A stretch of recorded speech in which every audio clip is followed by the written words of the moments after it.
እንዳትጠገኝ እዛው ቁም እንዳነካኝ እኮ ነገርኩህ እኮ እንዳነካኝ ጭራሽ ይቅር በለኝ ልጄ ምንድነው ይቅር በለኝ እንዳይነካኝ ይሄ ሰው ያስወጣል ካለና አቋርጬ ነው የምወጣው ማቋረጥ አይደለም ያ ሁሉ ብርድና ስቃይ ላይ ሲፈራረቅ ማንም ይደርስልኝ የለም አንተ በዚህ ሰዓት መተባት ታነሳኝ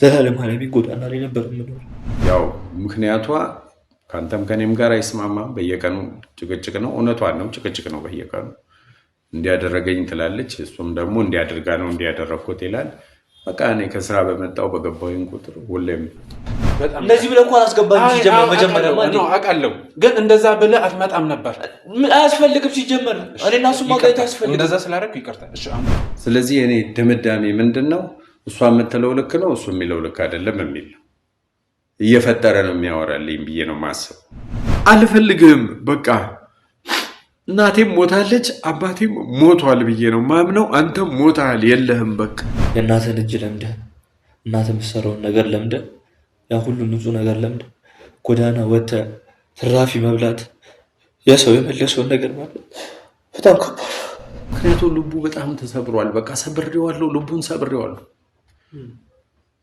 ማንንም በቃ በኔ በኩል የሚመጣ ነገር በሙሉ ድርግም አድርጎ ዘግቶታል በቃ ያለህበት ቦታ ላይ ሆነ የምትሰማኝ ከሆነ ዛሬ አባትህ ይቅርታ እየጠየቀ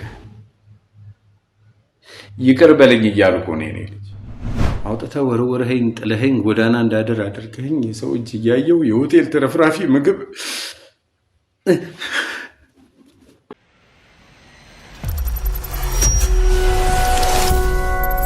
ሰላም የተወደዳችሁና የተከበራችሁ ወደ ተመልካቾቻችን እንዴት ናችሁ? እኔ ባይሉ ነኝ እግዚአብሔር ይመስገን። ዛሬ ደግሞ በአዲስ ቀን አዲስ ጉዳይ ይዘን አዲስ እርቅ የፈለጉ ታራቂዎችን ይዘን እዚህ ስቱዲዮአችን ተገኝተናል። እነማን ናቸው? ከማንስ ጋር ነው የሚታረቁት? ሁላችንም ባለንበት እኔም እናንተም የስራ ባልደረቦችን ባላችሁበት ምናየው ምን ሰማው ይሆናል። ከዛ በፊት ግን ላይክ ሼር ማድረጉ እንዳይረሳ። እስካሁን እያደረጋችሁ ላላችሁ ትብብር በጣም ነው የምናመሰግነው። በደንብ ኮሜንትም እያየን ነው እያነበብን ነውና በጣም ብዙ ምክሮችን እየሰጣችሁ ነው። በጣም ነው የምናመሰግነው። መምጣት የምትፈልጉ ሰዎችም እንዳላችሁ እየጻፋችሁ ነው። እኛ ቤታችንም በራችንም ሁሌም ክፍት ነው። እርቅ ለሚፈልግ ሰላም ለሚፈልግ ሁሌም ዝግጁዎች ነንና እንቀበላለን። በደስታ ነው እንቀበላችሁ። እናንተ ብቻ ነው ልንላለው። አሁን እንግዲህ አንድ ባለ ታሪካችን እዚህ ስቱዲዮአችን ተገኝተዋል። ከሳቸው ጋር የተወሰነ ቆይታ እናደርጋለን። እንግዲህ እናንተ አብሮነታችሁ አይለይን። መልካም ቆይታ። አባታችን እንኳን ደህና መጡ። እንኳን ደህና ቆያችሁ። ስለመጡ ደስ ብሎናል። እግዚአብሔር ይመስገን። እኔም ደስ ብሎኛል እናንተን ስላገኘሁ። እሺ ወደ ጉዳያችን ከመግባታችን በፊት እንተዋወቅ ለተመልካቾችን። በእርግጥ ከኔ ጋር ከስልክ ጋር ሲያወሩ ያለውን ነገር ነግረውኛል። ከዛ በፊት ግን ከእርሶ አንደበት ብንሰማ የተሻለ ነው በሚል ነው። እሺ አቶ ሰለሞን ዳዊት እባላለሁ። እሺ አቶ ሰለሞን በድጋሚ እንኳን ደህና መጡ። እንኳን ደህና ቆያችሁ። አቶ ሰለሞን እንግዲህ ትልቅ አባት ናት እና ወደዚህ ምን ይዞት መጣ? ከዛ በፊት የነበረውን የህይወት ተሞክሮትን የህይወት ልምዶትን እስቲ ያካፍሉን። ኦኬ እኔ እናንተን ፈልጌ የመጣሁበት ዋናው ምክንያት ከልጄ ጋር እንድታሳርቁኝ አሁን 19 ዓመቱ ነው። ከሱ ጋር እንድታስታርቁኝ ነው። ወንድ ልጅ ነው? ወንድ ልጅ ነው። 19 ዓመት 19 አሁን 19 ዓመቱ ወጣት አደርሰዋል። አሁን እግዚአብሔር ይመስገን። ናይ ደስ ይላል። ምንድነው በመሃላችሁ የተፈጠረው ነገር? እስቲ ስለ ቤተሰብ ያለውን ነገርም እሱንም አካተው ይንገሩ። ኦኬ ከእናቱ ጋር ስንገናኝ ያው ገና ፍላ ነበርን፣ ልጆች ነን። ተጋብተንም ጥሩ ኑሮ እየኖርን ነበረ። በመሃል እሱ ተወለደ። አብረን ደስ የሚል ህይወት እያሳለፈን ነበር። እሱንም እያሳደግን ጥሩ ደረጃ ላይ እየደረስን እየሄድን ነበረ። እንደውም ሌላ ለመውለድ ደጋግማ ሞክራ ነበረ። ያው ብቸኛ ልጅ ነው? አዎ የመጀመሪያ ልጄ ነው። ሌላ ልጅ የለኝም። ብቸኛ የመጀመሪያም የመጨረሻ ማለት እስካሁን ባለው የመጨረሻም የመጀመሪያም ልጄ እሱ። ሌላ ልጅ የለኝም። አብረን እየኖርን ባለንበት ሰዓት ያው እሱም እያደገ በትምህርቱም ጥሩ ልጅ ነበር። ጥሩ እያደገ እየተስተካከለ መጣ። መሀል ላይ እናቱ ትታመማለች። የማህፀን ካንሰር ነው ይሏታል። ያው ብዙ ሞከርን ያው በቃ የፈጣሪ ፈቃድ ሆነና ያው ልተርፍ አልቻለች። እሱ የ13 ዓመት ልጅ እያለ ኦልሬዲ እሷ አለፈች። በጣም ነማዝ ነው። በጣም ከፍተኛ የሆነ ሀዘን ውስጥ ገባሁኝ እኔም። እሱም ያው እናቱን አጥቶ ስለነበር በከፍተኛ ሀዘን ያሳለፍነው ወደ 1 ዓመት ከ6 ከ7 ከ8 ወር አካባቢ ያህል ብቻ ይጨንቃል። ያንን ጊዜ ማስታወሱ ራሱ በጣም ነማዝ ነው። በድጋሚ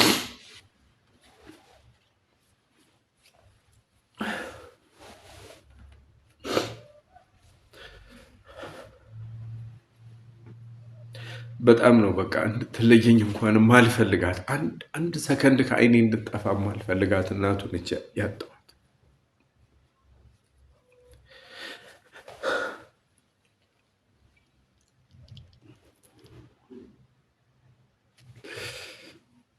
እሱም በጣም ተጎዳ። የዛን ጊዜ እኔ ማዘን ላይ ስለነበርኩ ኦልሬዲ ብቻዬን እሷ የምትንከባከበውን ያህል ልንከባከበው አልቻልኩ።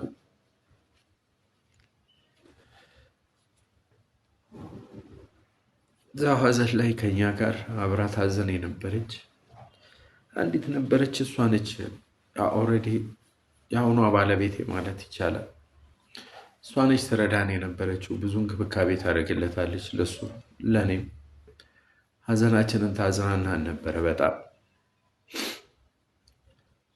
በጣም ብዙ ነገር ነው ያደረገው። ውለቷ በጣም ከፍተኛ ነው። እንግዲህ የአሁኗ ባለቤቴ ብለውኛል እና ጎረቤት ናት? በስራ መሀል ያወቋት ሰው ናት ወይስ አካባቢው ላይ የምትኖር ናት? ግን ኦልሬዲ ከኛ ቤተሰብ ጋር በፊትም ጥሩ ቅርርብ ነበራት እና በጣም ረዳችን። የዛን ጊዜ የማልዋሸው ነገር እሱ ነው። ማለት ብቸኝነትን ማስረሳት ማለት በጣም ከባድ ስሜት ነው። በጣም ከባድ ነው ማለት እኔ ለሰከንድ ከዓይኔ እንዳጣት ማልፈልጋትን ሚስት ነው ያጣሁት። እናት ነው ያጣሁት ማለት እችላለሁ። እናቴ ናት ማለት እችላለሁ። በጣም ጥሩ ሴት ነበረች። ጥሩ ምን ያደርጋል በቃ የፈጣሪ ፈቃድ ሆነና ኦልሬዲ ሄደች እና እሷን ለማረሳሳት ሀዘናችንን አብራ ለማዘን ምናምን ከኛ ጋር ብዙ ደከመች፣ ብዙ እንትን አለች። በኋላ ያው ነገሮች እየተቀየሩ መጡ። ወደ 1 ዓመት ከ6 ከ7 ወር አካባቢ ከባድ ሀዘን ላይ ነበር። ከዛ በኋላ ከእሷ ጋር ያለው ነገር እየተቀየረ ሄደ። በኋላ እኔ ደግሞ ባል የላትም፣ ብቻዋን እንደምትኖር አውቃለሁ። ተነጋገርን ከእሷ ጋር። ያው ልጄ ማናገር ነበረብኝ። ያው እሱ አሁን አድጎ እንትን ብሏል። ሳናገረው ደስተኛ አልነበረም፣ አልፈለገም። እኔ ደግሞ የእሷ ውለታዋም ከበደኝ። ሁለተኛ ደግሞ ብቸኝነቱም ማስፈራራኝ። አሁን እሷን በዚህ ጉዳይ ዙሪያ እናግሬያት አልፈልግም ብል ትሄዳለች። እንደገና ተመልሰን ብቸኛ ልንሆን ነው የሚል ነገር በቃ ውስጤ በፍርሃት ተሞላ። መላመዱም ማጽናናቱም ማጽናናቱም ነበረ፣ እንክብካቤውም ነበረ። በተወሰነ መልኩም የእሱን እናት የልጄን እናት ፈጽሞ ባረሳትም ግን እንድጽናና ሆኛለሁ በዛ ጉዳይ ማለት ነው። አጽናንታኛለች። አሁን እሷ ደግሞ ከሄደች ተመልሶ ያ ሀዘንና ያ የሚያስፈራ ነገር ተመልሶ ብቸኝነቱ ተመልሶ ይመጣና እንደገና ያሰቃየናል የሚል መጣብኝ። አይ ልጄ ነው በቃ ቆይቶ ይለምደዋል፣ ቆይቶም ይቀበለዋል በሚል እሱን ተጫንኩት። ምንድን ነው ምክንያቱ ያለመፈለጉ? ከእናቱ ፍቅር የተነሳ ይመስለኛል እንጂ እሷ ምንም አሁን ያለችው ባለቤቴ ምንም የበደለችው ነገር ያለ አይመስለኝም። ማለት በቃ ለእናቱ ካለው ፍቅር የተነሳ ይመስለኛል። በቃ አባቴ ከእናቴ ውጭ ማንንም በቃ ማግባት የለበትም። እሱም ነው። ምናልባትም ደግሞ ያው በልጅነት ስላጣት ያለመጥገብ ነገርም አለ። በቃ እሱ ይመስለኛል እንጂ ምንም ክፉም አላደረገችበትም፣ መጥፎም ነገር ምናምን ነገር እኔ አላውቅም። ብቻ እንዲያርጋኛለችም ደግሞ ብሎኝም አያውቅም። ተጭኛው አገባዋት፣ መኖር ጀመርን። ከተወሰነ ጊዜ በኋላ ያው እንትን ጀመሩ፣ ጭቅጭቅ መሀል ላይ ማለት ሁለቱ። አዎ እሷም እንዲያደርጋል እንዲያደርገኝ ትላለች፣ እሱም እንዲያደርጋ ነው ምናምን መጣ። ከዛ በፊት ያልነበረ ነገር ማለት ነው። እሷን ከማግባቴ በፊት ያልነበረ ነገር ካገባኋትና ቤት መኖር ከጀመረች በኋላ እንዲህ አይነት ነገሮች መፈጠር ጀመሩ። በዚህ መሀል ላይ በቃ ጥፋተኛ የኔ ልጅ ነው ወደሚለው ድምዳሜ ሄድኩኝ እኔ በዚያን ሰዓት ማለት ነው። እና እሱን በጣም እጫነው ጀመረ። በጣም በተጫንኩት ቁጥር ደግሞ እሱ ረብሻውን ይጨምረው ጀመር። አሁን በሌለሁበት ሰዓት ሁሉ ሰላም አይሰጣትም፣ ምናምን ይረብሻታል፣ ምናምን እመጣለሁ፣ እቆጣለሁ፣ እንዲስተካከል አድርገዋለሁ። በኋላ በብዙ ግፊት በብዙ አይነት መንገድ መወሰን የሌለብኝን ነገር እንድወስን አስገደደች። ምን አይነት ውሳኔ? ኦልሬዲ ልጁ ደርሷል። ከዚህ በኋላ ከኔም ጋር ከአንተም ጋር ተስማምቶ መኖር አይችልም። ስንት ዓመቱ ነበር? 15 ዓመቱ ያኔ። ይሄን ነገር እሷ ስትነግረኝ 15 ዓመቱ ነው። ከኔም ከአንተም ጋር ተስማምቶ መኖር አይችልም። ትንሽ ወጥቶ እኮ ቢቀጣ ይስተካከል ይሆናል ምናምን በሚል ነው የጀመረችው ንግግሩን። ወጥቶ ስትይ ደነገጥኩኝ። ማለት ኦልሬዲ ልጄ ነው። የእሷ የአብራኳ ክፋይ ላይሆን ይችላል፣ ለእኔ ግን ልጄ ነው። አይ በቃ ከቤት ትንሽ ወጥቶ እንትን ቢል ምናምን ብላ ገመገመችው። እኔም ያው ከእሷ ጋር ያለኝ ግንኙነት ይሉኝታው ምኑም አለ፣ አስሮኛል። ትምህርት ውስጥ እየተማረ ነበር።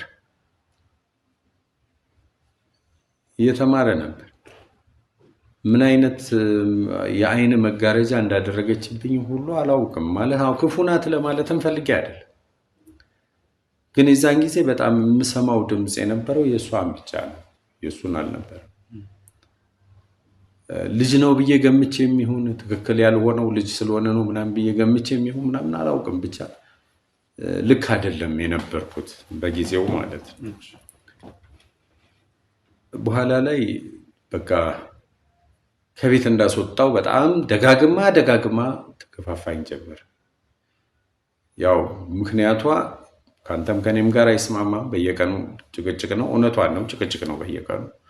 እንዲያደረገኝ ትላለች፣ እሱም ደግሞ እንዲያደርጋ ነው እንዲያደረግኩት ይላል። በቃ እኔ ከስራ በመጣው በገባሁኝ ቁጥር ሁሌም ወይ ዳኝነት ላይ ነኝ ወይ እሱን ነው ምጫ ነው። በጣም ነው ምጫ ነው። በሰዓቱ ጥፋተኛ ነው። በቃ ይሄ ጉርምስና ነው እዚህ ላይ ያደረሰ። በእርግጥ የአፍላ እድሜ የሚጀምርበት ወቅት ነው። አዎ ይሄ ጉርምስና ነው እዚህ ላይ ያደረሰህ እያልኩኝ በጣም እጅግ በጣም እጫ ነው ነበር። እንደው ምናልባት ይቅርታ ስላቋረጥኩት እሱ እንዲያርገኝ ነው ይላል፣ እሷ ደግሞ እንደዚህ አድርጎ ነው የሚል ነገር አለ።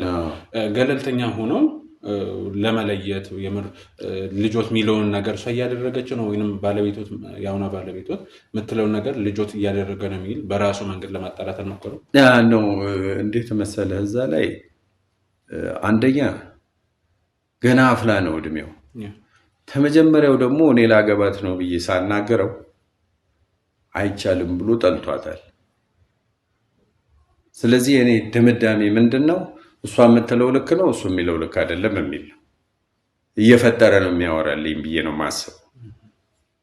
ምክንያቱም ስለጠላት ብዬ ስለማስብ መጀመሪያም ስላልተቀበላት ጠልቷታል ብዬ ስለማስብ፣ አንደኛ ገና አፍላ ነው፣ ገና የጉርምስና ወቅት ላይ ነው ያለው እና ሆን ብሎ በቃ ከቤት እኔ እንዳስወጣት የተለያዩ ነገሮችን እየፈጠረ የሚናገር ነው የሚመስለኝና ብዙም ቦታ አልሰጠው እንደዚህ አታደርግም፣ ተው እረፍ፣ በቃ ዝም በል ምናምን ብዬ እሱን ነው እንደውም እሱ በነገረኝ እንትን ላይ ራሱን እጫነዋለሁ መልሼ ማለት ነው። ከመሬት ተነሳ እንዴት እንደዚህ ታደርገ ትችላለች? አንተ የሆነ ነገር ባታደርግ ኖሮ እኮ እሷ እንደዚህ አትልህም፣ ብለህም ቢሆን ራሱ አትልህም። ግን አላለችህም ይሆናል አላውቅም፣ እንደዚህ አላደረገችም ይሆናል አላውቅም። ብዙ ነገሩ እሱ ላይ ነው ግፊት ማድረግ የነበረው። ልክ አልነበርኩም። አሁን ሳስበው ይገባኛል፣ ልክ አይደለሁም። በኋላ ላይ ሁኔታዎች በዚሁ ቀጠሉ። በዛ ሄዱ። የሆነ ሰዓት ላይ በቃ ከቤት እንዲወጣ አደረጉት። ወዴት ማለት? በቃ ወደ ፈለክበት ሂድ፣ ወደ እኔ እንዳትመጣ። እኔ ያስተማርኩ ነው መሰለኝ በእኔ ቤት። አሁን ነው ትክክል እንዳልሆንኩኝ የገባኝ። አሁን ነው ትክክል እንዳልሆንኩኝ የገባኝ። እዚህ ለካ መንገድ ላይ ነው የጣልኩት። አስተምራለሁ ብዬ ልጄን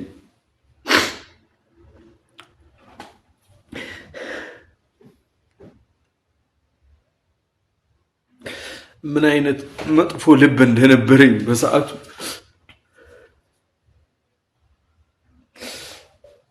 እንዴት አድርጎ አእምሮዬ ሁሉ እንደተደፈነ አላውቅም። ሰው ከቤት ወደ ውጭ ሲወጣ ይማራል ብሎ ማመን በራሱ በጣም ከባድ ነገር።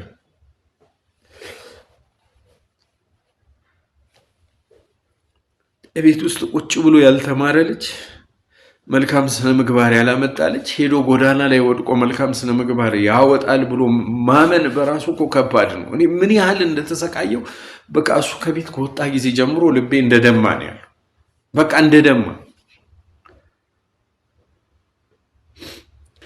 ምናልባት ያን ውሳኔ ከመወሰነው በፊት የቀድሞ ባለቤት ወይንም ደግሞ በእርሶ በኩል ማቆየት የሚችሉበት ዘመድ አልነበረም? እዚህም ሊሆን ይችላል ከከተማ ውጭ። ማን ይቀበልሃል በዚህ ዘመን? በእርግጥ ከባድ ነው ዘመኑ፣ ከባድ እኮ ነው። እናንተ ጋር አስቀምጡልኝ ልጄን ብለህ የምትሰጥበት ዘመን አይደለም። እንደምታየው ነው፣ ሁሉም ነገር ነው ከእጅ ወደ አፍ ነው የሁሉም ሰው ኑሮ። እንደገና ያንተን እዳ ተሸክሞ ሊቀመጥልህ የሚችል ማንም የለም። ማንም ሊቀበልህ አይችልም።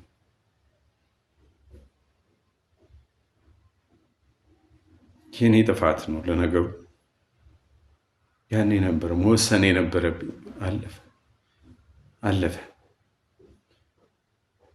መልሰን አናስተካክለው። እንግዲህ አሁን ከዚያ በኋላ ከቤት ከሄደና ከወጣ በኋላ በተወሰነ መልኩ ከተለው ነበር። የት ነው ያለው? የት አካባቢ ነው ምናምን ሄጄ አየዋለሁ። በህይወት አለ እያልኩ ወደ ቤት እመለሳለሁ። እሄዳለሁ፣ አየዋለሁ። አይ በህይወት አለ እያልኩኝ እመለሳለሁ። ይህንን ሳደርግ በቃ ወደ 3 ዓመት ምናምን አካባቢ እንደዚህ አደርጋለሁ። ግን አላናግረው፣ እሱም ፊት አይሰጠኝም።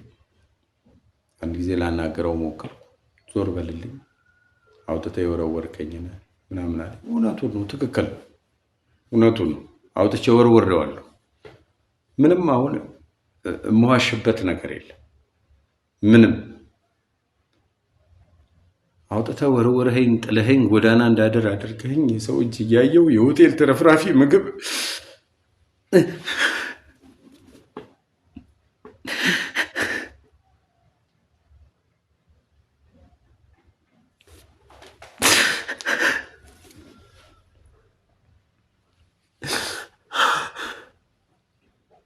እንደበላ አድርገኸኛል። ስለዚህ አባት የለኝም በቃ አባት እንዳትመጣ ከዚህ በኋላ አልፈልግህም። በቃ እናቴም ሞታለች፣ አባቴም ሞቷል ብዬ ነው ማምነው። አንተም ሞታል፣ የለህም። በቃ ከዚህ በኋላ እኔን ለማናገር ብቅ እንዳትል ወደዚህ ብሎ ሰድቦ አባረረኝ። እውነቱን ነው።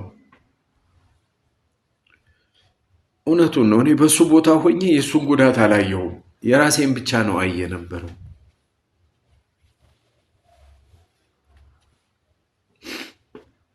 እና ወደዚህም ስመጣ ወደ እናንተ ሚዲያ አይቼን የመጣሁት ከዚህ በፊት የሰራችሁትን ስራ አይቼን የመጣሁት ጊዜ አንዲት ሴት ልጅ ያላት እናት ጋር የታረቀች ምናምን እንደዚህ ምናልባት ችግሬን ይፈቱልኝ።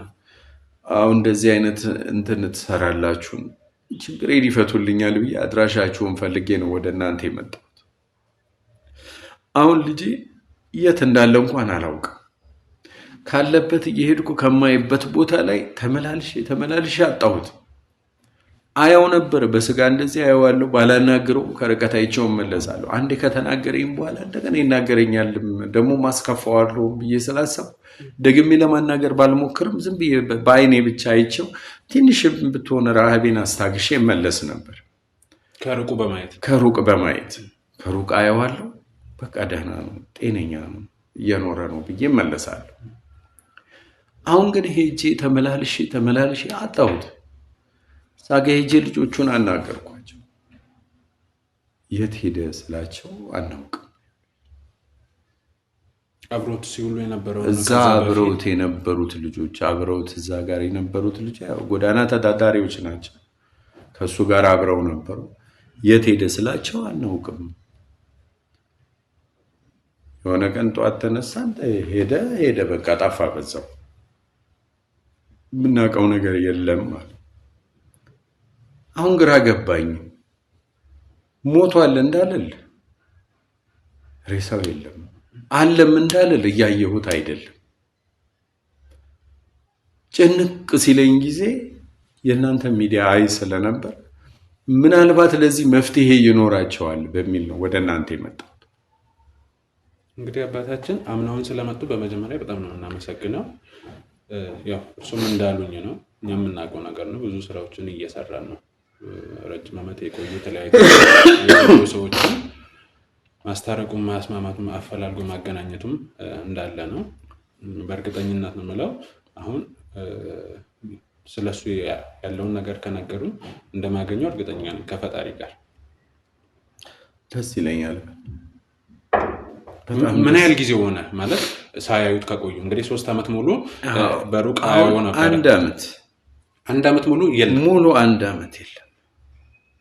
የት እንደገባ የት እንደሄደ ምንም አይነት መረጃም የለኝ። የሰማሁት ያው ጓደኞቹ ናቸው ሊያውቁ የሚችሉ ብዬ ሄጄ እዛ ድረስ ጠይቄያለሁ። ግን እዛ ያሉት ልጆች ራሳቸው ምንም እንደማያውቁ ነው የነገሩኝ። ሄደ፣ ጠፋ፣ በቃ ጠፋ፣ በዛው። እኛ ምንም የምናውቀው ነገር የለም።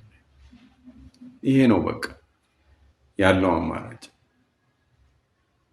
በዚህ ተነስቼ ደግሞ የት ብዬ ሄጄ ልፈልገው? ሀገሪቷ ሰፊ ናት። ወዴት ልሂድ? ጨነቀኝ። በፊትስ በአይኔ እንኳን አይቼው መለስ ነበር። በአይኔ ዝም ብዬ አይቼው መለስ ነበር። እንደው ይቅርታ አድርጉልኝና ትንሽ ወደኋላ ልመልሶት።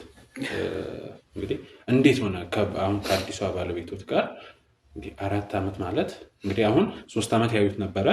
1 ዓመት ሙሉ አንጭራሽ እያዩትም አይደለም። ስለዚህ 4 ዓመት ሆነ ማለት ነው። እርሶና ልጆ ከተለያዩ 4 ዓመት ሙሉ ከተለያየን 4 ዓመት። 3 ዓመት ግን ያው ትንሽ ለአይኔም ቢሆን እየሄድኩ አየው ነው። 1 ዓመት ደግሞ ከነጭራሹ ጠፋብኝ። እንዴት ሆነ ከባለቤቶት ጋር ያለ ነገር ማለት ከአዲሷ ጋር ማለት ይህን ስሜት ሲያስተናግዱ ጭራሽ ልጆት የለም፣ 1 ዓመት አላዩትም። ከዛ በኋላ ደግሞ ይህን ሀሳብ አቅርባ ወደዚህ ውሳኔ እንዲገቡ ያደረገችው እሷ ናት። እስቲ ከእሷ ጋር አሁን ያላችሁበት ሁኔታ? አሁንም እየኖርን ነው፣ ግን ያው ብዙም እንትን አይደለች፣ ደስተኛ አይደለች። በእርሶ ነው ወይስ እሷ ደስተኛ ላትሆን የቻለች? ያው ልጁ ተገኝቶ እርቅ ተፈጽሞ ምናልባት ወደዚህ ቤት ይመለሳል ብላ ታስባለች። እሷ ደግሞ እንዲመለስ አትፈልግም። በዚህ ልክ ምንድን ነው ምክንያቷ? አላውቅም። ምንም ይሄን ያህል የተበዳደሉት ነገርም አለ ብዬ አላስብም።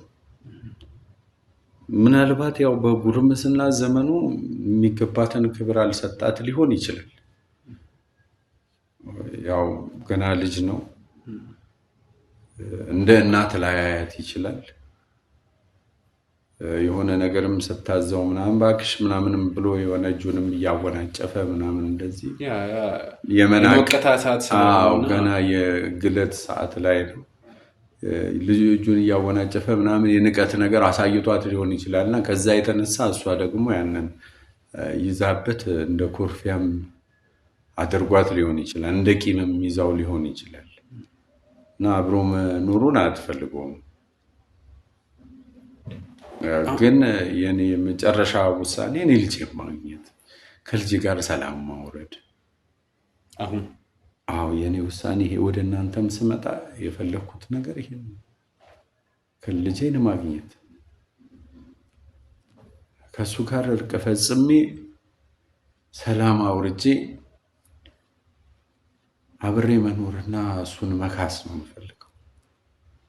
ተበድዬም በሆነ ከሰዋለሁ። ምክንያቱም ይህን ያህል ዓመት በድዬዋለሁ፣ አሰቃይቼዋለሁ። ልጄ በገዛ እጄ አሰቃየሁት።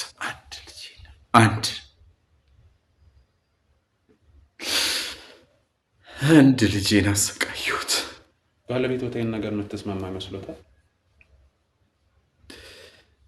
ይህ የኔ ውሳኔ ነው።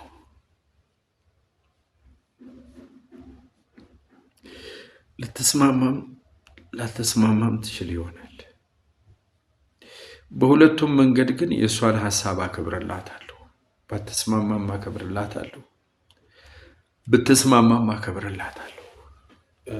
ባትስማማ አከብርላታለሁ ማለት ካልተስማማችሁ ኦልሬዲ በሁለታችሁ መሀል ልዩነት ይኖራል፣ ግጭት ይፈጠራል። አዎ ፍቺም ሊኖር ይችላል። ስለዚህ እሱን ይሄን ሁሉ አስቤበት ነው የመጣሁት።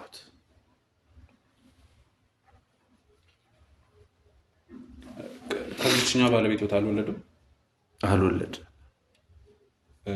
ምክንያቱም ማወቅ እችላለሁ? ተመርምራ ነበር። ሐኪም ቤት ሄዳ ነግረዋታል። የማህፀን ኢንፌክሽን ችግር ነበረባት። በዛ ምክንያት ምክንያት አጋጥሟታል። መውለድ አትችልም መውለድ።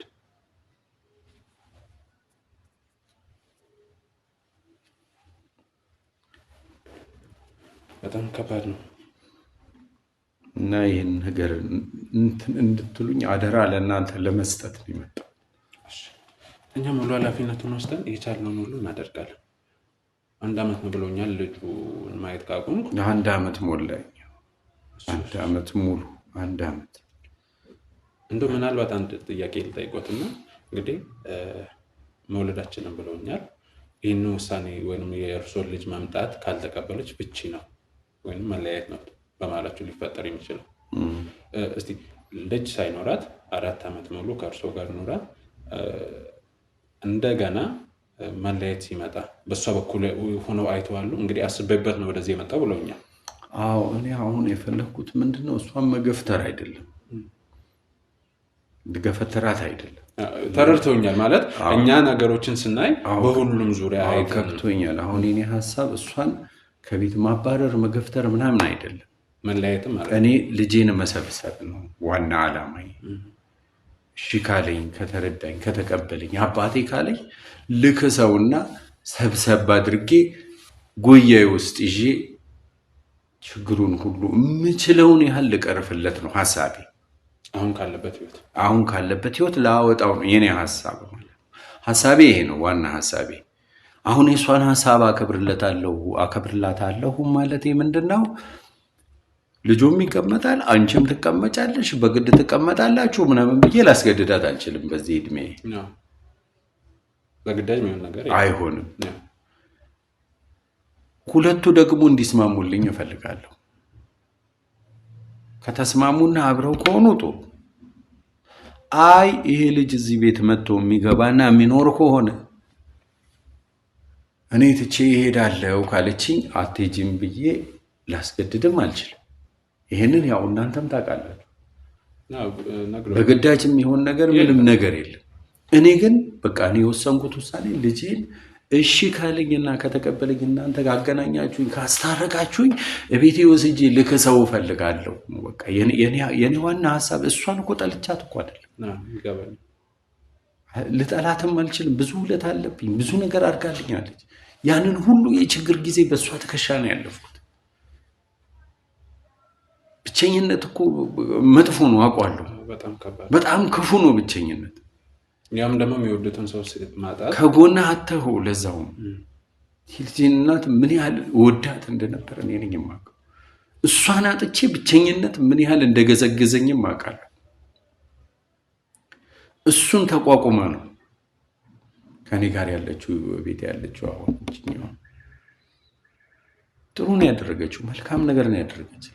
ክፉ አይደለችም፣ ለእኔ እጅግ መልካም ነው። ግን ደግሞ አንድ የወደቀ ልጅ አለኝ ልጅ በእነዚህ በሁለት መካከል ተወጥሬ ስላለሁ እደጅ የወደቀ የኔ አብራኪ ክፋያል በሱ ጥፋት ሳይሆን በኔ ጥፋት እደጅ ያስወጣሁት፣ በሱ በደል ሳይሆን በኔ በደል፣ በሱ አለማወቅ ሳይሆን በኔ አለማወቅ፣ በኔ ራስ ወዳድነት፣ በኔ ክፋት እደጅ የወረወርኩት ልጅ አለ። አሁን ንስሐ ገብቼ ይቅር በለኝ ብዬው ለምኜው እቤት ባመጣው ብክሰው የተሻለ ኑሮ እንዲኖር ባደርገው ይሄ ነው ሐሳቤ እንጂ እሷን ለመበደል አይደለም፣ እሷን መጥፎ ሁኔታ ላይ ለመጣልም አይደለም። ቢቻለኝ ሁለቱንም አስማምቼ አንድ ላይ ብንኖር ነው ደስ የሚለኝ። ግን ከኔ የማይለወጠው ነገር ቢኖር ልጄን ወደ ቤት ከማምጣት አልመለስም። አሁን የደረሱበት ውሳኔ ይሄ በቃ የመጨረሻ ውሳኔ። ደጋግሜ አስቤ ጨምቄ ያወጣሁት ሀሳብ የመጨረሻው ይሄኛው። እኔ አባት ነኝ፣ እሱ ልጅ ነው። እንደ ልጅ እግሩ ላይ ወድቃለሁ ካስፈለገ። ልክ እንደ ልጅ ሆኜ እግሩ ላይ ወድቄ ይቅር በለኝ ብዬ አመጣዋለሁ። ግን እሺ በለኝ። በእኔ በኩል አጣሁት። አንድ ጊዜም ነገር ያለው ይንቀደም አነጋግሬው ክፉ ተናግሮ እንትን ብሎኛል። እውነቱን ነው፣ ልክ ነው፣ ይገባኛል። በሳቱ የተሰማው ስሜት ነው። በቃ በጊዜው የተሰማው ስሜት ነው። ጥለኸኛል፣ የጎዳና ልጅ አድርገኸኛል፣ አባት እያለኝ እንደሌለው ሆኛለሁ፣ የሆቴል ትርፍራፊ ተመጋቢ ሆኛለሁ ነው ያለኝ። ትክክል ነው፣ እውነቱን ነው። የሚበላ እኔ ቤት አልጠፋም፣ ለሌላ ይተርፋል እንኳን ለአንድ ልጅ ቀርቶ።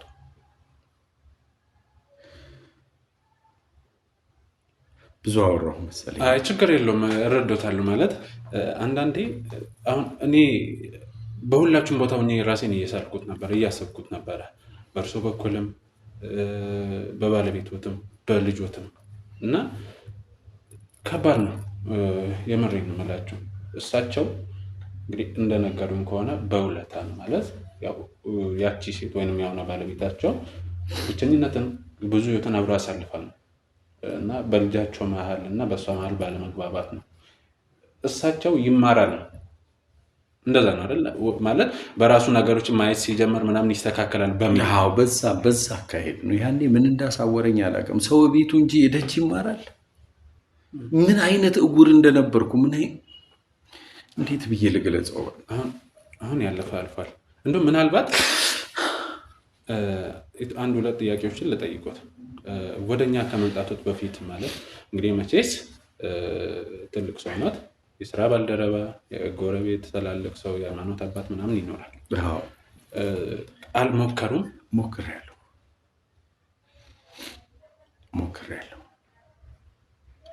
ጓደኞቼንማ ከነጭራሹ ሊያያቸውም አይፈልግም። ምናልባት እነሱንም እርሱን በሚያዩ ማለት እኔ ከቤተሰብ ባረር የታባታችሁ ነበራችሁና አሁን መታችሁ እንዲህ ነው የምትሉኝ? ተነጭራሹ አይፈልግም። ምክንያቱም ልቡ በጣም ተሰብሯል። በቃ ሰብሬዋለሁ፣ ልቡን ሰብሬዋለሁ። ማንንም በቃ በእኔ በኩል የሚመጣ ነገር በሙሉ ድርግም አድርጎ ዘግቶታል። በቃ ሞክሬያለሁ፣ ግን በቃ መቀበል አይፈልግም።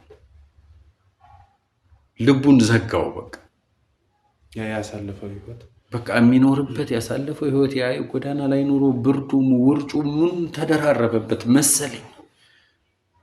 ደሞም ነው፣ እውነት ነው። ያኔ ልቤም አይኔም ድፍን ነበር፣ አእምሮዬም ድፍን ነበረ ማለት ነው። ምን አይነት ጭንቅላት እሷ የምትለኝም ብቻ ነበር የምሰማው። በቃ አስወጣው። እሺ እንዲያረገኝ ለምን አረካት ብዬ መጨቅጨቅ፣ ማታ ስገባ እንዲያጥፍቶ እሱ ላይ መውረድ። አሰቃይቼዋለሁ፣ በጣም አሰቃይቼዋለሁ፣ በጣም ተጭኘዋለሁ። እርስዎ ቤተሰቦት ማለት ወንድም፣ እህት፣ እናት፣ አባት እዚህ አይደሉም? የባለቤቱት ማለት የቀድሞ የእሷም እዚህ አይደሉም? አይጠይቁም ማለት ልጁ እንዴት ሆነ የት ነው ምናምን ብለው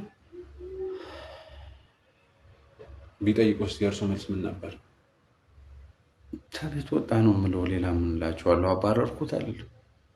በራሱ ወጣ ነው ያለው። ስለማፈር አባረርኩት አይደለም? አልጠየቁኝም። ቢጠይቁኝም እንደዛ ነበር የምላቸው። አትገናኙም? እሷ የቀድሞ ባል ካረፈች በኋላ የለቅሶ ሰሞን ያው ይመጡ ነበር። ያው እጂ ስሜታዊነት አይዞህ አለንልህ ምናምን ይሉታል። እኔንም እንደዛው ያው እየቀዘቀዘ ሲሄድ ራቁ ነው። 1 ዓመትም አልፈጀም። ያው ስድስተኛ ዓመቷን ማነው 6ኛ ወሯን ምናምን በቃ ቀሩ። ከ6 ወር በኋላ በቃ ክፍተቱ ከዛ በስልክ ሆነ። ከስልክ ደግሞ እንደገና ተቋረጠ። ያው ምናልባት እንደዚህ አይነት ነገር ሲፈጠር ቤተሰብ የልጃችን ልጅ ነው ወይም ደግሞ ቀሪ የእሷ ምትክ ነው ብሎ ያስባሉ። ለዛ እንዴት እነሱ አልጠየቁም የሚለው ነገር ትክክል ማድረግ ነበረባቸው፣ ግን ግንኙነቱ ስለሌለ በቃ በስልክ ነበር። ከስልክ በኋላ ምናምን እየተቋረጠ ሄደ። በቃ በዛው ቀረ። ይሄ ነገር በነገራችን ላይ በጣም ብዙ ቤት ውስጥ አለ ማለት ሀዘን ሲፈጠር፣ ደስታ ሲፈጠር ምናልባት አስተውሎ ከሆነ ገጥሞታል። በሀዘኑ ደስታ ጊዜ አሁን ለሰርግ ሰው ይሰበሰብና ብዙ ዘመድ ያላቸው ሰዎች በቃ እንዳለ ይመጣል። ከዛ በቃ ከዚህ በኋላ እንጠያየቃለን ምናምን። አንዴ ምን ገጥሞኛል መሰሎት? ሰርግ ማነው ለቅሶ ነው እና ሞቱ። አንድ አባት ሞተው ተሰበሰቡ። ዘመድ አዝማድ እንዳለ ተሰበሰበ። ከዛ ማይተዋወቅ ሰው እዛው ለቅሶ ላይ መታወቅ ጀመረ። ይሄ እኮ የከሌ ልጅ ነው ምናምን ተብሎ የአክስት ያጎት ምናምን ተብሎ ተቆጥሮ እንትን ተባለ። ከዛ ምን ሆነ መሰሎት? በቃ ከዚህ በኋላ መለያየት የለብን ምናምን ተብሎ አሁን እንግዲህ ያው ቴክኖሎጂ ወቅት ስለሆነ ምን ይደረግ የምንጠያየቅበት የቴሌግራም ግሩፕ ይከፈት ተባለ። ተከፈተ ምናምን የሟቹ ልጅ ጓደኛ ስለሆነ ነው ይህን ታሪክ ማጫወቱት እና ተከፈተ።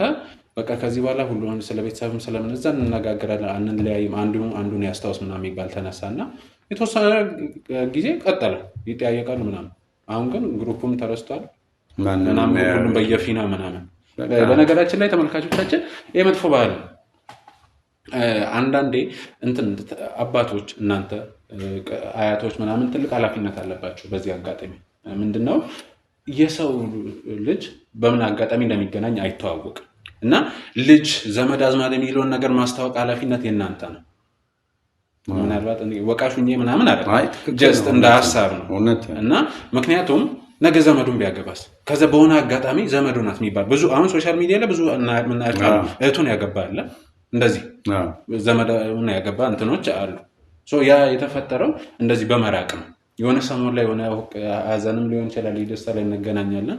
እዛ ላይ በሞቅታ ምናምን የሆነ በቃ አለን እንባባለን። ከዛ ክፍተቱ እየተፈጠረ ይላል። በዛው ከዛ ልጅ አለማስተዋወቅ፣ ዘመድ አዝመድ አለማስተዋወቅ ነገ እዳ ይዞ መጣል ለራሳቸው። አሁን እንደዛ ማድረጉ እንትና አስቸጋሪ ስለሆነ መስተካከል ያለበት እንደ ሀገር ይሄ ነገር እኮ ዘመድ ናት ነገ ትተዋወቃል በስራ አጋጣሚ ማለት በስራ ሰው በአንድም በሌላም መጋባት ብቻ አይደለም፣ በመጥፎ ነገር ሊገናኝ ይችላል። እኔ ዘመዴን ላስቀይም እችላለሁ ሳላውቀው፣ የስራ ጉዳይ በስራ ከመጣ ምናምን ሁሉም የግድ ስራ ላይ ስንሆን ሁሌ ጥሩ ነገር ይገጥመናል አይደለም፣ ጸብ ምናምን ይፈጠራል። ማቆምን ሰው የኔን ደም የሆነ ዘመዴን ሊያስቀይም ይችላል እና እንደዚህ አይነት ነገር መፈጠር የለበትም። ይሄ ባህላችን ቢስተካከል ጥሩ ነው። እንግዲህ ወደ እርስዎ ስመጣ እንግዲህ 1 ዓመት ነው ብለውኛል። አሁን ከእርስዎ የምፈልጋቸው ነገሮች አሉ። አንደኛ 3 ዓመት ሙሉ የነበረበትን ጎዳና ላይ ነበር ብለውኛል። ያን አካባቢ ይወስዱኛል፣ ያሳዩኛል፣ ወይም እንዲሁ ቢነግሩኝም ያሳውቁኝና ወስዳለሁ ከፈለግም ነገር ደስ ይለኛል። እንግዲህ ከዚህ በኋላ አብረውኝ ነው ልጆችን በማፈላለግ። እሺ፣ አመሰግናለሁ። በጣም ነው አመሰግናለሁ። እኔ ምንም ችግር የለም፣ ስራዬን እየሰራ ያለው። ሲቀጥል ምናልባት እኔ እንዲሁ ባዩ ስለማላቀው ወይንም ደግሞ እኔና እርሶን አይቶ ብናገኘው እኔና እርሶን ቢያየን እንትን ላይለን ይችላል፣ ላይቀበል ስለሚችል ፎቶን ቢሰጡኝ እሰጥሃለሁ። ይዞ መጥተዋል? ይዤዋለሁ። በጣም መች ለየዋለሁ ከኪሴ። በእርግጥ ከኪሴ መች ለየው።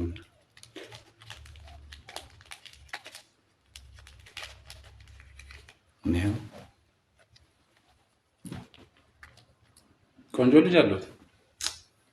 የኔ ቢያደርገው መልሶ ደስ ይለኝ ነበር። ይሆናል፣ በእውነት ይሆናል። ይሄ እኔ ጋ ይቀመጣል። እና እንዳልኩ በዚህ ፎቶ ከዛ በኋላ ምናልባትም እንግዲህ ጓደኞቼ ልክ ያለው ምናምን ብሎ አሻፈረኝ ስላለ ምናልባት እኔ እንግዲህ ስንትም ጊዜ አሁን እንደው ድንገት አጋጣሚ ሆኖ ብታገኘው ከኔ እንደሄድክ ካወቀ ላይቀበልህ። እሱን ነው የምለው። ምክንያቱም ጓደኞቼን በሙሉ አልተቀበላቸው። ያኔ የት ነበራችሁ? እኔ ተባረሬ ጎዳና ላይ ስወድቅ አንተስ ማን ነው የሚል ነገር እኔ ጋርም ይመጣል። ከእኔ የመጣው አንተስ ምንድን ነህ ምናምን ሊልህ ይችላል። ስለዚህ አሁን እናንተ ዘዴውን ታውቁታላችሁ። ስለዚህ እናንተ በዘዴውን በምን ታገት ብቻ እኔ ተስፋ አድርጌ መጥቻለሁኝ ወደ እናንተ። እንግዲህ እኛም ተስፋችን ፈጣሪ ነው፣ ክርስቶስ ነው። ከሱ ጋር በመሆን ተመልካቾችን በዚሁ አጋጣሚ በደንብ ታግዙናላችሁ ብዬ ተስፋ አደርጋለሁ። ምክንያቱም በእናንተ ትብብር ነው እዚህ የደረስነው። እናንተ ብዙ ነገር ስትተባበሩ ነበረ። ከመግቢያ ላይ ብያለሁ፣ በሀሳብም በአስተያየትም ብዙ ነገር ስታግዙ ነበረ። በዚህ ጉዳይም ታግዙናላችሁ። የአቶ ሰለሞንን ስሙ ማን ነው? ቢኒያም። እሺ፣ ቢኒያም ሰለሞን ትፈለጋለህ። እንግዲህ አባትህ በጣም ያደረጉት ነገር በጣም ተሰምቷቸዋል፣ በጣም ጸጽቷቸዋል። እንግዲህ ይቅር ማለት ለፈጣሪ ነው። እኔ ያው ይቅር እንድላችሁ እናንተም ይቅር ተባባሉ ይላል ቃሉ ነው። እውነት እና እሳቸው በአንድም በሌላም ምክንያት ብዙ ነገር ይዟቸው ነው እንደዚህ ውሳኔ ላይ የደረሱት። እስካሁን ያደረጉት ነገር በጣም ጸጽቷቸው ይቅርታ ሊጠይቁ ይፈልጋሉ፣ ሊያገኙ ይፈልጋሉ። እስከዛሬ በእርግጥ ከባድ ነው። እንግዲህ 4 ዓመት ያህልን ነገር ብዙ ዋጋ ከፍለ ነው በእርግጠኝነት እዚህ ደረጃ ላይ ልደርስ የምችለው። ባገኘ እንግዲህ ያለበትን አናውቅም ላይ ደረጃ እንዳለ ስናገኝ ነው ያን ነገር የምናውቀው። እና ግን መካስ ባይችልም ቢያንስ በቃ ምንም ነገር አድርጌ ልክስ እፈልጋለሁ። ብዙ ነገርን አቃጥያለሁ፣ ብዙ ነገርን አበላሽቻለሁ። እንደው ይሄን ነገር ምናልባት ከኔ ልክ በእርሶ ያምር ይሆን? ምናልባት ይቅርታ እኔ እንትን አልኩት። ኦኬ እሺ፣ እኔ ልናገር? አዎ፣ ምናልባት እኔ እንዳልኩት እኔ ስናገር ይሄ ደግሞ ማን ነው ከየት መጣ ምናምን ሊሎት ይችላል። እና የእርሶ መሆኑን ሲያውቅ እርሶ መሆናቸው ይሻላል ብዬ ስላሰብኩ። እሺ ቢኒያም ልጄ፣ አውቃለሁ በጣም በድያለሁ። በጣም በእኔ ምክንያት ትልቅ ስቃይ ደርሶብሃል። ለዚህ ሁሉ ኃጢአተኛውና ወንጀለኛው እኔ ነኝ ልጄ። ተጸጸትኩኝ። በጣም በጣም ተጸጽቻለሁ የኔ ልጅ። እባክህ ይቅር በለኝና ና ይቅር በለኝና ና፣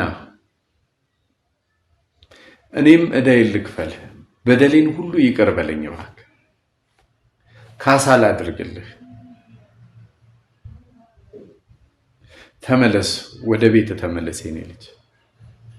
ያለህበት ቦታ ላይ ሆነህ የምትሰማኝ ከሆነ ዛሬ አባትህ ይቅርታ እየጠየቀ ይቅር በለኝ እያልኩ ነው የኔ ልጅ። እባክህ አንድ ላይ እንደ ድሯችን እንኖር። አንድ ላይ ሰምተኸኝ መልስ ብትሰጠኝ በጣም ደስ ይለኛል። ቤቱን ታውቀዋለህ። ከፈለክም ደግሞ በዚሁ ሚዲያ ላይ ናና እንነጋገር። እኔም ይቅር ልበልህ እባክህ የኔ ልጅ እባክህ። በቃ አያልቅሱ። እንግዲህ ፈጣሪ ይረዳናል። እንግዲህ እንደተባለው ነው።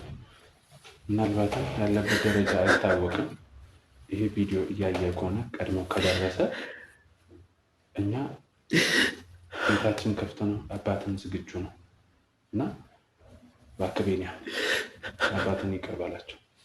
እስካሁን እኔ ከማየው ነገር ስለነገሩኝ ብቻ አይደለም፣ ከማየው ነገር አንጻር ላደረጉት ነገር ምን ያህል እየተቀጡ እንደሆነ በደንብ ነው የሚያስታውቀው።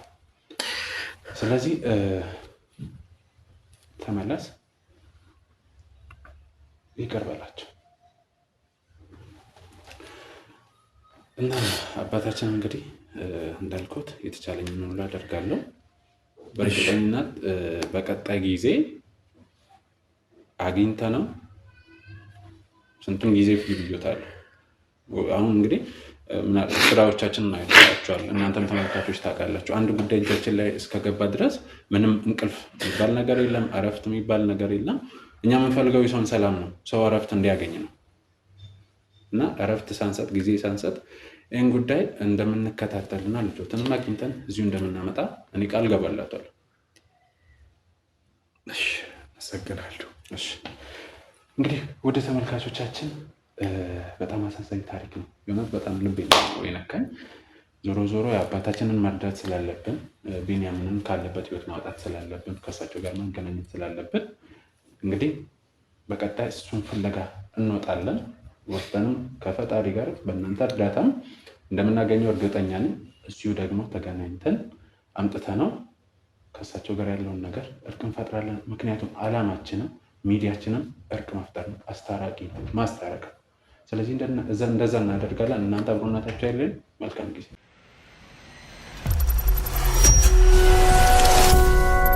ሰላም ውድ ተመልካቾቻችን እንዴት ናቸው? ዛሬ በጣም ደስ ብሎኝ እዚህ መጣሁት። ብቻዬን አይደለሁም፣ እንግዳ አለን። ግን ከኋላ ነው የማስገባው። እንግዳችን ቢሮ ነው ያለው። ያ እንግዳችን ባለፈው ከአቶ ሰለሞን ጋር የነበረን ቆይታ ታውቃላችሁ። እሳቸው በጣም አልቅሰው በጣም አዝነው ልጄን አገናኝኝ ፈልግልኝ ሲሉ ነበረ። እግዚአብሔር ይመስገን አግኝተነዋል። በዚህ አጋጣሚ ግን ይህን ለረዳን ፈጣሪ ያገዛችሁን ሰዎች አላችሁ። ኢቭን ሰፈራችሁ መጥቼ የት ነው ያለው ብያችሁ ብዙ ቦታ ፎቶውን ይዛችሁ ከኔ ጋር ስትዞሩ የነበራችሁ የደከማችሁ አላችሁ። በጣም ነው የማመሰግነው። እሱ አባቱ እንደማገናኘውና እንደማስታርቀው አያውቅም። ግን ያገኘበት ሁኔታ እውነት ለመናገር በጣም ያሳዝናል። የሆነ ብቻ ከእሱ ጋር ቆይታ ስናደርግ ከእሱ አንደበት የምንሰባው የተሻለ ነው እና አያውቅም። እኔ ጀስት ሶሻል ሚዲያ ላይ እንደምሰራ አንዳንድ ሰዎችን ማገዝ እንደምችል እና እሱንም መርዳት እንደምንፈልግ አድርጌ ነው ወደዚህ የመጣሁት። ከእሱ ጋር የተወሰነ ቆይታ አድርገን በዛም እሱ የሚረዱ ሰዎች እንደምንፈልግ አድርጌ ነው ይዤ የመጣሁት። አባቱ እንደሚመጡ ከአባቱ ጋር ለማስታረቅ እንደሆነ አያውቅም። ስለዚህ አሁን ወደዚህ እናስገባዋለን። ከእሱ ጋር የተወሰነ ቆይታ እናደርጋለን። ከዛ የምር አባቱን ይቀበላል አይቀበልም አናውቅም፣ እዛው ላይ እናውቃለን። ግን አሁን ኖርማሊ በሌላ ወሬ ነው አባትየው እስከሚመጡ የምናደርገው። እናንተ አብሮነታችሁ አይለየን። እስካሁንም እየተለየን ስላለን በጣም እናመሰግናለን። አሁን ግን እንግዳችን እንቀበል። እሺ ያስገቡት።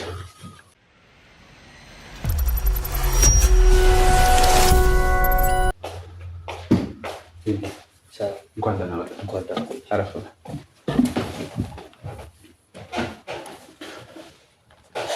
እንዴት ነህ? ሰላም። ድጋሚ ስላገኘሁ ደስ ብሎኛል። እኔም ደስ ብሎኛል። እሺ ቢኒ፣ ያው ባለፈው ስንገናኝ ስለ እኔ ነግሬሃለሁ። ያለሁበትንም ሁሉንም ነገር ብቻ አውርተናል።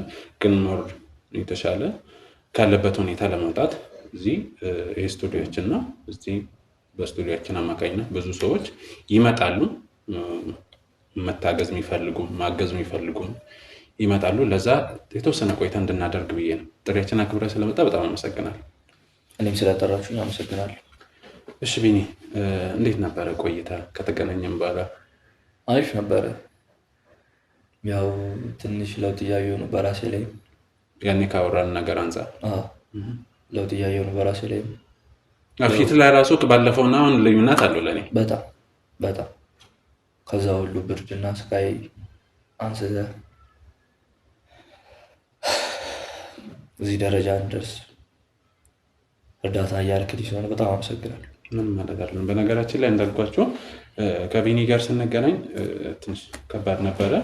ግን ከዛ ሌሎች የሚደግፉን ሰዎች እስከምናገኝ በሚል ከዛ እንትን ብለን የተወሰነ መቆያ ክላስ አስይዘን ነው ምናምን ያለው እና አሁን ራሱ ሳምንታችን ከተገናኘ እና በሳምንት ውስጥ የምር በጣም ለውጥ ነው ያየሁት እና በጣም ደስ ብሎኛል። እስቲ እንተዋወቅ ስለ ስለ ቤተሰብ፣ ስለ እድገት፣ ወደዚህ ምን አይነት ነገሮች ተፈጥሮ ነው ወደዚህ ህይወት ውስጥ ልትገባ የቻልከው?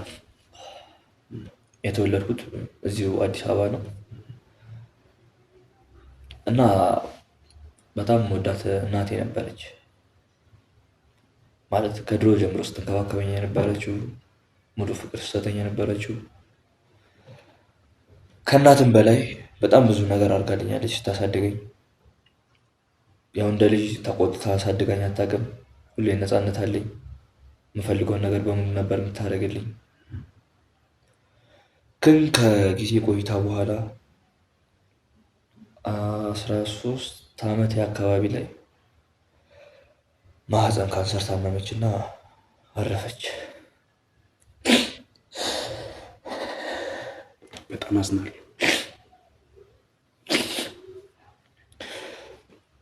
እሷ ካረፈች በኋላ ነው የኔ ህይወት እየተበላሸ መምጣት የጀመረው። ሁሉ ነገር የተመሰቃቀለብኝ እሷ ካረፈች በኋላ ነው። እናቴን ካጣሁ በኋላ ነው ወደዚህ ወደ ጎዳና ህይወት የገባሁትም እሷን ካጣሁ በኋላ ነው።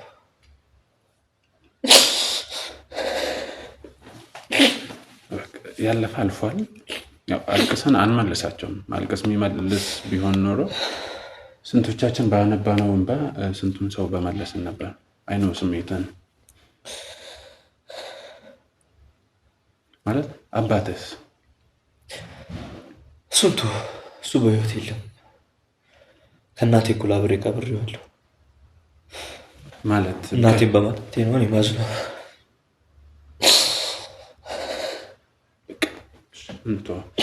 አላስፈላጊ ከሆነ እንዳልፈውን ነገር ማንሳት የሌለብኝ ጥያቄ ካለ እሱን ተው። ስለ አባቴ ማውራት አልፈልግም። እሱ ሲጀመር በህይወት የለም።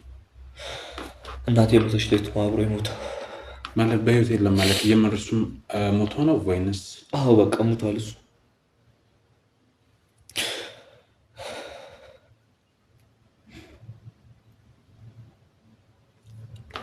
እሺ በእናትም በአባትም በኩል ቤተሰብ ማለት አያት፣ አጎት ምናምን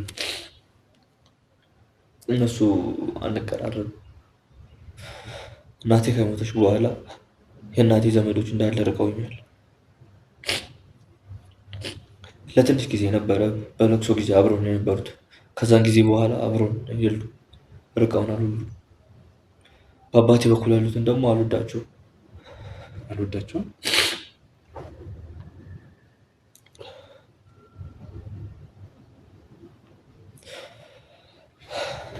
እሺ ስንት ዓመት ሆነ ማለት ወደ ጎዳና ህይወት? 4 ዓመት ይሆነኛል ወደ ጎዳና ህይወት ከመጣሁ።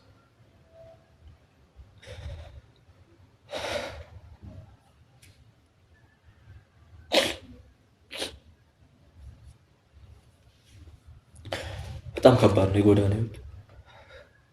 ከዛ ከመሰለ ከእንክብካቤና ከቅብጠት ወርደህ ወደ ጎዳና መውጣት በጣም ከባድ ነው። የእናትህን እጅ ለምደህ እናትህ የምትሰራውን ነገር ለምደህ ያ ሁሉ ንጹህ ነገር ለምደህ ጎዳና ወጥተህ ትራፊ መብላት የሰው የመለሰውን ነገር ማለት በጣም ከባድ ነው።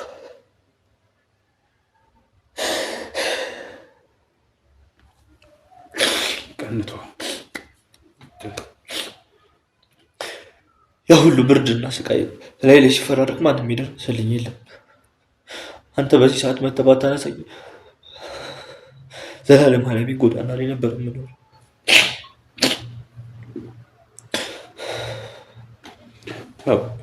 ፈጣሪ ለበጎ ነው፣ ሁሉንም ነገር የሚያደርገው ለበጎ ነው፣ በምክንያትም ነው።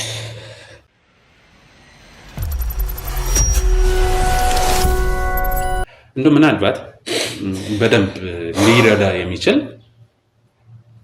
አንድ ሰው ባስተዋወቅስ? እኔ ሰው ለመርዳት ዝግጁ አይደለም ሲጀምር።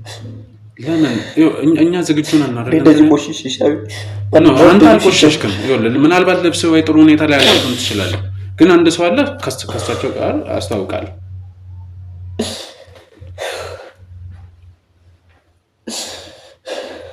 እንዴ ልጄ አንተ አረመኔ፣ አንተ ርኩስ እንዳትጠገኝ እዛው ቁም። እንዳነካኝ አልኩህ እኮ ነገርኩህ እኮ እንዳነካኝ። ጭራሽ ይቅር በለኝ ልጄ። ምንድን ነው ይቅር በለኝ? እንዳይነካኝ ይሄን ሰው እያስወጣል። ካሉን አቋርጬ ነው የምወጣው። ማቋረጥ አይደለም አንዴ ይሄን ሰው እያስወጣል። በቃ እኔ ማውራት አልፈልግም እኮ ነገርኩህ እኮ በቃ ይሄን ሰው እያስወጣል። ቅድም በህይወት የሉም የለም አባቴ በህይወት የለም። እንደ አባቴ ይቀበሉ አልችልም። ይሄን ሰው አልፈልግም። እባክህ ውጣልኝ። በቃ አልፈልግም። ወይኔ አቋርጬ እወጣለሁ። እንደዚህ ብለህ እኮ አይደለም የጠራኝ። እሳቸውን ላገናኝ ነው ብለህ አትመጣም ነበር አይደለ? አያስፈልግም። እኔ ከእሳቸው ጋር መገናኘት አልፈልግም። እሳቸው ማለት አልፈልግም። ሲጀመር ይሄ እርኩስ ሰው ነው። በደለኛ ነው። በድያለሁ። ኃጢአት እዛው ሁሉልኝ። በቃ ይቅር በለኝ። እዛው ካገባህ አልፈልግም። አጠገቤ እንዳይደርስ እግርህ ላይ ነው። እኔ እወጣለሁ። እንደና አቋርጬ ነው የምወጣው። እባክህ እባክህ እባክህ አስወጣልኝ። በቃ አልፈልግም። ይሄ ሰው ይሄ